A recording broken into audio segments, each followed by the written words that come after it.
കോഴിക്കോട് ജില്ലയിലും കോർപ്പറേഷനിലും പ്രചാരണം ഊർജിതമാക്കി LDF സ്ഥാനാർത്ഥികൾ.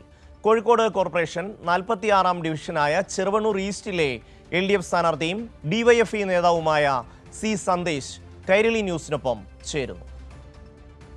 നിൽക്കുന്നത് കോഴിക്കോട് കോർപ്പറേഷൻ 46-ാം ഡിവിഷനിലാണ്, ചെറുവണ്ണൂർ ഈസ്റ്റ് ഡിവിഷൻ.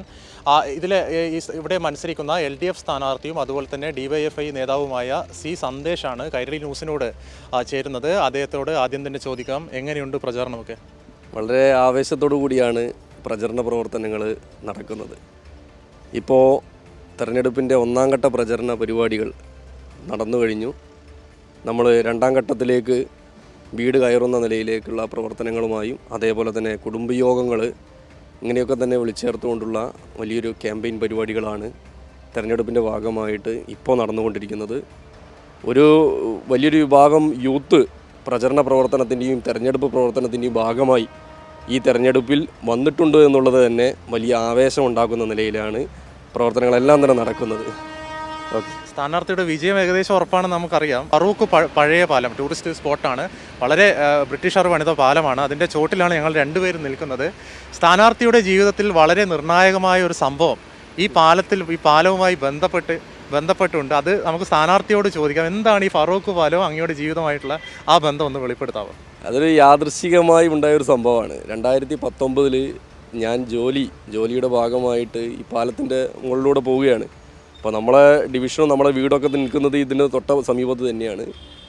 പകലൊരു 11 മണിയോടുകൂടി ഞാൻ ഈ റോഡിൻ്റെ വഴി കടന്നു പോകുമ്പോൾ ഒരാൾക്കൂട്ടം, ഈ പാലം മുഴുവൻ ബ്ലോക്കാണ്. അപ്പോൾ ഞാൻ 2 വീലറിലാണ്, ഞാൻ ഉള്ളിലൂടെ എടുത്തു പോയപ്പോൾ ഇതിൻ്റെ പാലത്തിൻ്റെ നടുഭാഗത്തായിട്ട് വാഹനം എല്ലാം നിന്ന് ആളുകളെല്ലാം തന്നെ കൂടി നിൽക്കുകയാണ്.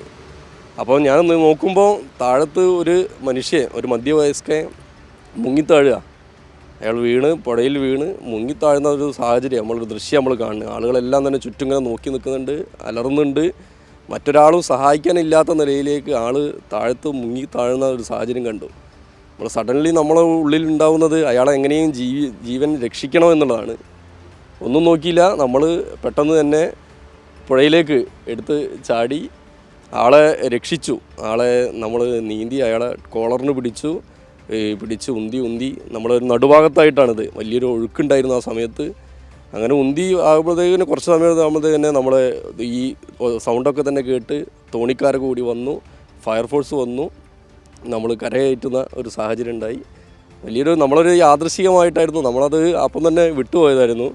പക്ഷേ അന്ന് വൈകിട്ടോടുകൂടി ഈ വാട്സപ്പ് ഉൾപ്പെടെയുള്ള നവമാധ്യമങ്ങളിലൂടെ അത് പ്രചരിപ്പിക്കുന്ന സ്ഥിതി ഉണ്ടായി. നമ്മൾ ആരോടും പറയാതെ രഹസ്യമായിട്ടത് കൈകാര്യം ചെയ്ത് പോകുന്നൊരു സാഹചര്യം ഉണ്ടായിരുന്നു. പക്ഷേ വൈകുന്നേരത്തോടു കൂടി അത് ഭയങ്കരമായിട്ട് പ്രചരിക്കുന്ന സാഹചര്യം ഉണ്ടായി.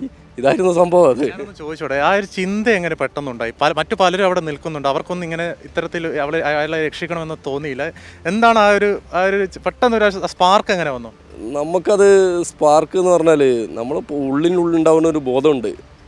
ഉള്ളിലുണ്ടാവുന്ന ബോധം എന്ന് പറഞ്ഞാൽ ഒരാൾ ഏതെങ്കിലും ഒരു പ്രതിസന്ധി ഉണ്ടാവുമ്പോൾ ആ പ്രതിസന്ധിയെ എങ്ങനെയെങ്കിലും അയാളെ സഹായിക്കുക, അവരുടെ സങ്കടത്തെ നമ്മൾ ഉൾക്കൊള്ളുകയും അതിനെ തരണം ചെയ്യാനാവശ്യമായ പ്രവർത്തനങ്ങൾക്ക് നേതൃത്വം നൽകുക എന്നുള്ളതാണ് നമ്മൾ ആത്യന്തികമായ ഉത്തരവാദിത്വം. ഒരു മനുഷ്യനെ നമ്മളെ സംബന്ധിച്ച് ആത്യന്തികമായ നമ്മൾ ഉത്തരവാദിത്വം അതാണ്.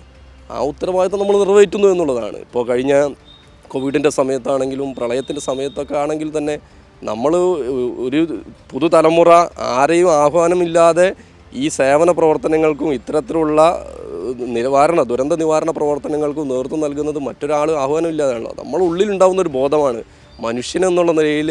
അപരന് ഏതെങ്കിലും ദുഃഖമുണ്ടാകുമ്പോൾ, ആ ദുഃഖത്തിനൊപ്പം പ്രതിസന്ധി ഉണ്ടാകുമ്പോൾ, അയാൾ ഏതെങ്കിലും ആപത്ഘട്ടത്തിൽ പെടുമ്പോൾ അതിനെ കൈപ്പിടിച്ചുയർത്തുക എന്നുള്ള നമ്മുടെ ഒരു പൊതുബോധത്തിൻ്റെ ഭാഗമായി ഉണ്ടായത് മാത്രമാണ്. അതൊരു പ്രത്യയശാസ്ത്രപരമായി എനിക്കുള്ളിലുണ്ടായ ഇടതുപക്ഷ ബോധം, ആ ബോധത്തിൻ്റെ ഭാഗമായിട്ടുള്ളതാണ്. ഏതായാലും ആ ചിന്ത എപ്പോഴും ഉണ്ടാവട്ടെ. എല്ലാവിധ വിജയ ആശംസകളും കൈരളി നമ്മൾ നേരുകയാണ്. All the best.